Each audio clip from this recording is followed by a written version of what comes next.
Welcome back, TOK students. We are here thinking again about our new assessment for our new guide in TOK, and we're thinking about the TOK Exhibition. So in our previous video, we talked through what the TOK Exhibition is and what is sort of expected of students from a logistical standpoint. But the purpose of this video is we're going to be thinking about what is expected of students, at least when it comes to an assessment point of view, as in what kinds of things do you need to do to make sure you do well in the TOK Exhibition. So here is the page from the TOK guide with the assessment criteria for the TOK Exhibition. Now let's look at the question at the top here. Okay, this is the all-important question when we are thinking about the TOK Exhibition. When your teacher, which could be me, marks your work, that is the first question they are going to ask themselves before they start thinking about where do you fall in this assessment criteria here. Does the exhibition successfully show how TOK manifests in the world around us, right? Remember, that is the purpose of the TOK Exhibition, is to have students sort of practice a real-world application of things that they learned in TOK. All right. So, in a general sense, you can sort of separate these columns, which are a 2-mark difference, mostly by this is an A. 9 or 10 marks out of 10 is an A. 7 to 8 is a B. 5 to 6 is a C. 3 to 4 is a D, 1 to 2 is an E. All right, so you'll see that the standard isn't very high for at least sort of getting a high D in TOK. So we should be able to get into the C range pretty easily, and with a little bit of focus, we can probably get here. So let's think about what does it take to do well in the TOK Exhibition. I've really separated it into 3 colors here. So the 3 things that you need to make sure that you do is you need to identify what your 3 objects are, and most importantly, what is their specific real-world context. Where did they come from? What impact did they have on the world? Why are they important? That's probably a question for a little bit later, right? But what is the origin of your choice of your objects? Okay. The other thing that you need to do that I've highlighted in green, I will also show you this on the sample that I've had a look at, and we'll have a look at later, is the links between each of the 3 objects and the prompt. Okay, so the knowledge question at the top, what are the links between those, and the objects that were chosen. Okay, and the third thing that you need to do that I've highlighted in blue is it says a justification of the particular contribution that each individual object makes to the exhibition. So you kind of need to answer the question that I've written here. Why does the object that you have chosen, why does it belong in your exhibition? Why is it a good thing to consider when responding to the prompt? What does it offer, right? So to do all of those things is what you need to get to a level 9 or above. And this is, we're talking probably in the A range here. But it can also be helpful to look at the opposite end. Okay? So I've underlined these things in red as in what to avoid on the presentation. Okay? So if you don't identify the real world context, right? Kind of similar to what I've highlighted in yellow here. If you don't talk about the context, right? Or you've chosen highly generic images rather than specific objects, you could be looking at a level 1. All right? And if you remember from our previous video, it very clearly says don't pick these things. Like a stock photo is definitely something to avoid. You want to be as specific as you can with your objects. And even further to that, you want to think about what their real-world context is. Links between the objects and the selected IA prompt are made, but these are minimal, tenuous, or questionable, or not clear.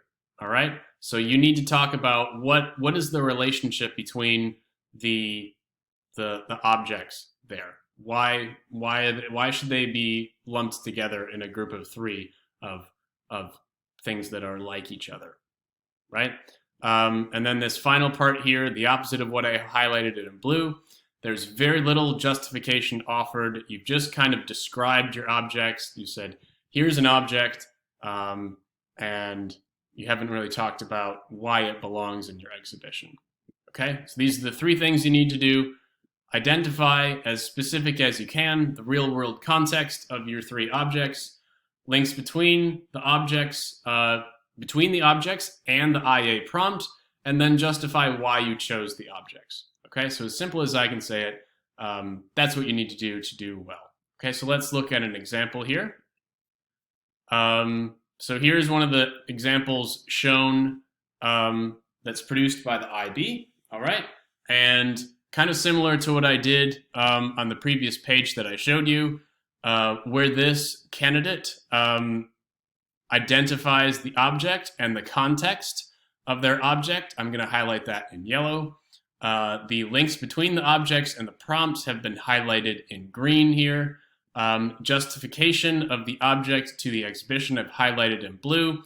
And then the really successful strategies that I thought they did that don't fit into one of those three categories, I've underlined here. So here's the introduction. So maybe before we get to this, I'm going to assume you have read this a little bit. So if you haven't done that, this would be a good place to pause it. And I'll put the link to this document in the description here, in case you haven't gone ahead and marked it yet.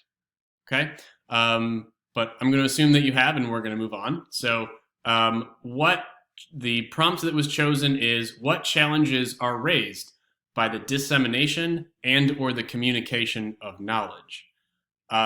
So straight away, they clarify what theme they are addressing. And the optional theme that they've chosen here is knowledge and language. In my class, that's one of the ones that we're going to be covering. And then they go even further than that, and they talk about two very important things in language, about how language is structured, and some tools that users of language have at their disposal, which is subtext and connotation. And they talk about how that can reliably communicate knowledge and sort of also make it not very clear, and they use the word confusion. Okay, so the optional theme is there, and then they even talk about things within that optional theme. Okay, so in response to this prompt, they also have what is basically a thesis statement here. In particular, it seems that subtext and connotation can be particularly challenging, as they are often only recognized by people that share some particular knowledge or experiences. So that's a thesis statement. It's the last sentence of their introduction there, and it serves as a foundation that they use to explore the rest of their work.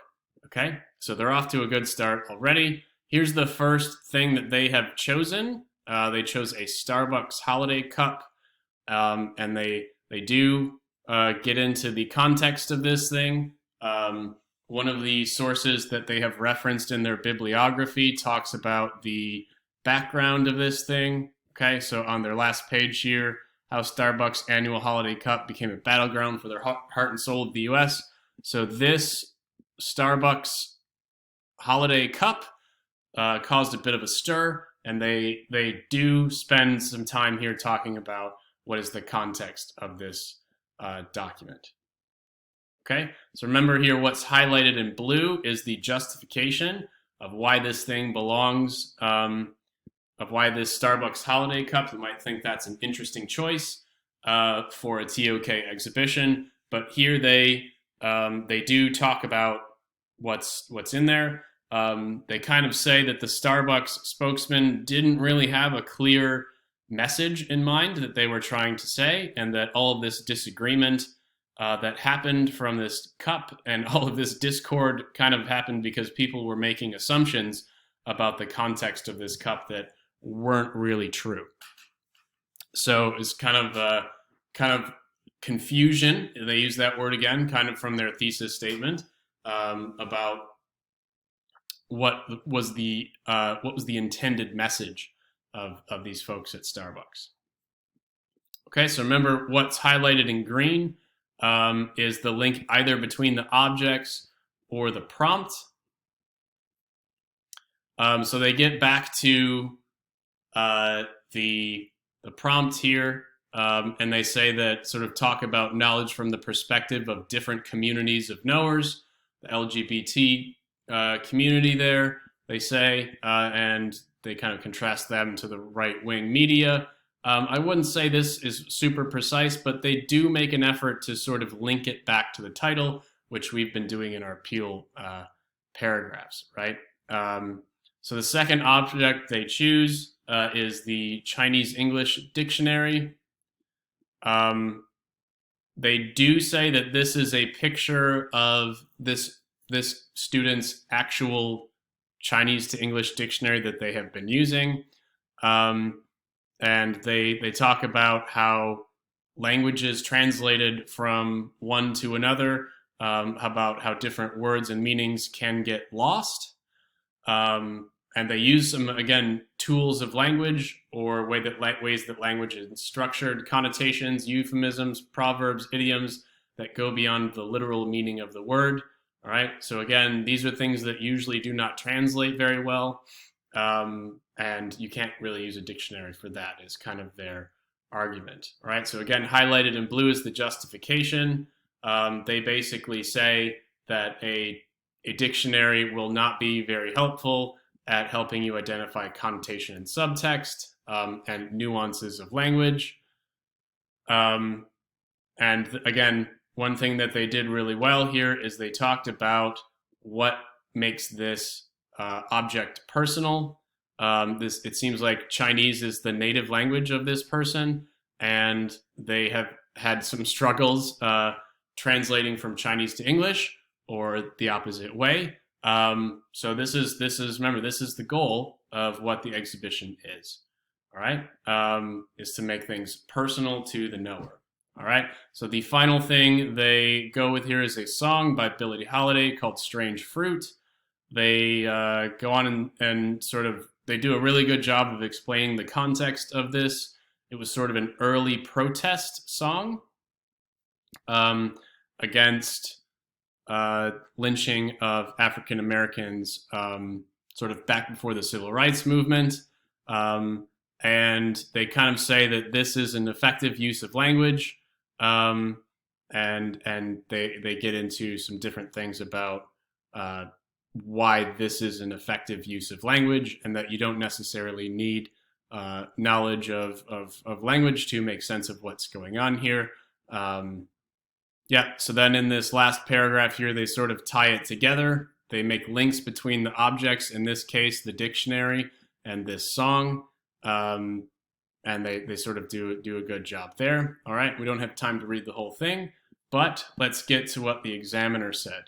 All right, let's just go back up. Did they identify the object and its context? I think we can see that they did that. Did they establish links between the objects and the prompt? They definitely did that. Did they justify the object to the exhibition? They did that. Okay, so let's see what the examiner said. And actually, this person did very well. They got a 10 out of 10. Clearly identified specific objects, effectively linked to the prompt, strong justification for why they included each of those. They included an introduction. It's not required, but they are free to do that if they wish. In this case, it sort of helps focus their work when they talk about subtext and connotation. They do draw a comparison between the dictionary and the song, so they make links between the objects. I wouldn't say that's done terribly well, but they did it well enough. Personally, when I was marking this myself, I gave it a 9. So this is, by all accounts, a quality piece of work. And hopefully this establishes some different things that we know we should be doing when it comes to writing our TOK exhibition. Okay, thanks, guys.